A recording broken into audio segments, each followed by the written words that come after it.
Andree-Anne, thanks for taking the time in your busy schedule and sitting down with me. It's my pleasure, Marcel. Thank you very much. And first of all, congratulations in your new position as head of Seedcare Syngenta. Thank you.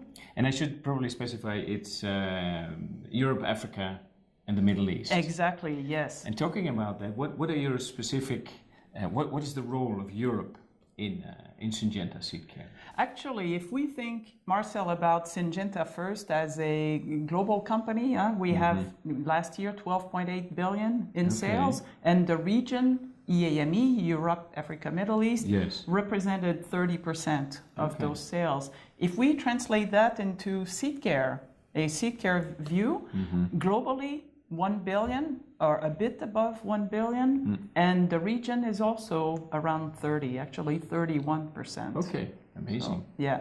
If we think also, that's from a financial perspective, but if we look then in terms of diversity, the region represents also great input from a global perspective, because we have first very different climates within the region. All crops are grown.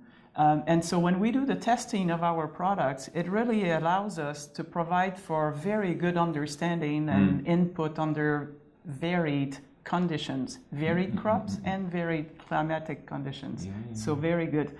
The last point about why or what is the importance or the role that the region plays from a Syngenta Seedcare perspective is we are lucky to have in Switzerland the first Seedcare Institute facility that was inaugurated in Syngenta. And this was more than 10 years ago, but still today we have global customers that are coming from around the world, many who were here this week, coming to visit the Institute for training or discussions on how to optimize their applications, the use of our products in their applications.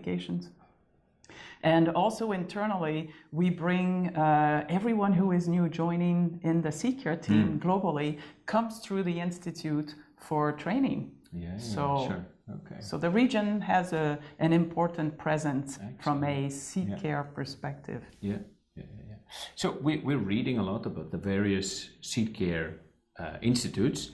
What are your specific plans for Europe? In Europe, if we think globally, from a Seedcare Institute perspective, maybe first is the importance to deliver our product, application, and services perspective is very much based on also on the Seedcare Institute aspect. So they play a big role in the applications and the services, part. If we look globally, we have 13 institutes. We have introduced in 2016, we have opened actually institutes in Singapore and Canada. Last year, we expanded the institute in Minnesota in the US. It is now our largest globally, and more specifically in Europe, we have launched this year an institute in Ramon in Russia. And we also have an institute in Ukraine, in France, in Germany, Africa, and plans to grow globally as well as regionally. So they play a very important role in ensuring the best performance of our products and solutions on the genetics of our customers. I see. I'm aware that Seedcare is regularly launching new seed treatment products. Can you maybe reveal a bit of the pipeline? Yes, actually this week at the event, we had the opportunity to reveal Maxim Quattro, which is the most comprehensive seed-applied fungicide available for maize in Europe. We also had the ability, the possibility to talk about Vibrance, because we have the registration that is coming soon for sugar beet. And in that area, it will be the first seed-applied fungicide introduced in many years in sugar beet. So that will be a great addition to a great offer for our customers. We also have a PVO when we think about the expanding area of stress management products. A PVO is our brand, umbrella brand from a biological offer perspective.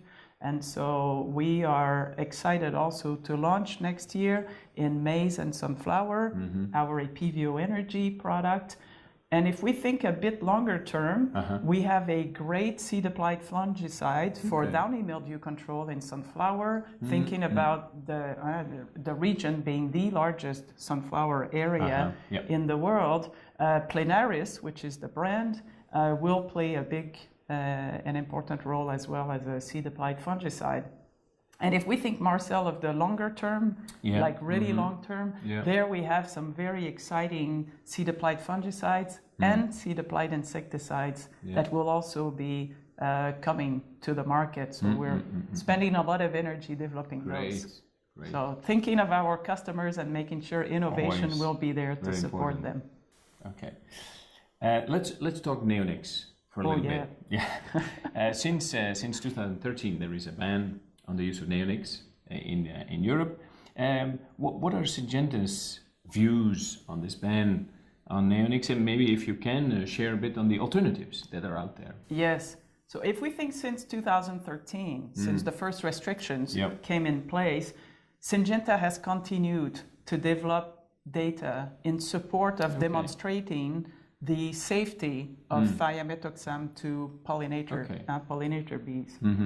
We also have been working very closely with the industry. The industry has done tremendous work if we think of grower associations, the seed associations, and many other key players in the industry in advocating for keeping the neonics or advocating for the positive impact the neonics are playing in agriculture.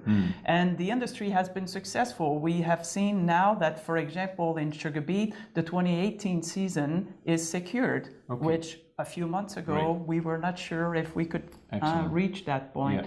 We are, Syngenta, continuing to support users wherever we can. We are standing proud behind our product.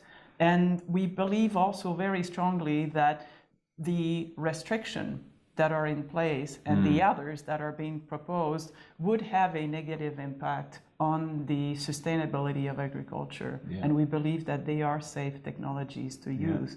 If we think of alternatives, obviously this is not our number one wish. The number one wish is that the uses would be maintained. However, should that not be the outcome, we have tiflurethrin that will be available as a seed-applied insecticide.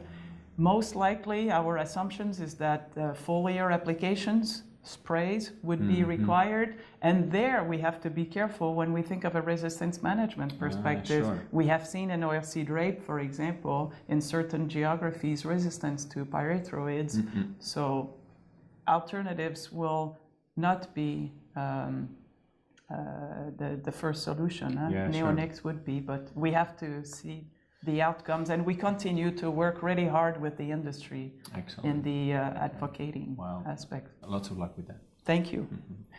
We are here at the ASA annual meeting in Riga, and Syngenta is already for many years the main partner of the event. What is the reason behind Syngenta being the main partner?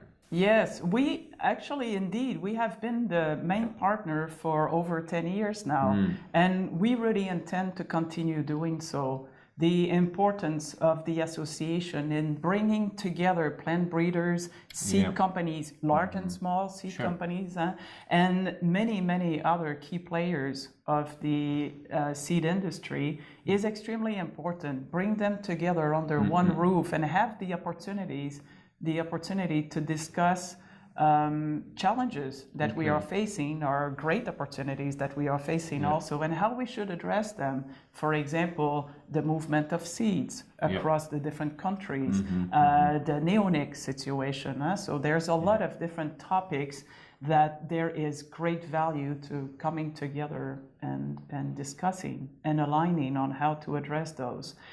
It also is a great opportunity to share best practices across countries. We have such a diverse geography. As I mentioned earlier, the industry is very rich from that perspective, so we can exchange a lot of information across the countries.